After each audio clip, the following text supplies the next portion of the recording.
مطمئنم اینو نمیدونستی که اگه نت گوشید روشن باشه و بزنی زیر شارژ حداقل بین 20 دقیقه تا نیم ساعت گوشید دیرتر شارژ میشه. بیا ترفندی بهت بگم که اگه یادت رفت نت رو خاموش کنی اینجوری خودکار خودش خاموش میشه. بیا جلو. وارد تنظیمات شین. حالت‌ها و برنامه‌های روزانه رو ضرب بزنین. حالا اینجا برنامه‌های روزانه رو ضرب بزنین، این مثبت بالا رو بزنین.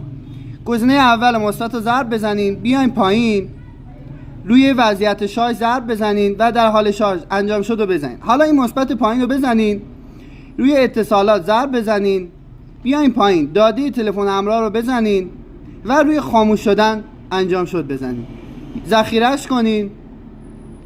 حالا وقتی که شما نت گوشید روشن باشه و گوشی رو بزنی زیر شارژ، نتت خودش خاموش میشه و مزی هم که از شارژ بکشی خودش روشن میشه. به همین راحتی. لایک کامنت یادتون نره و بفرستین برای دوستاتون. یا علی.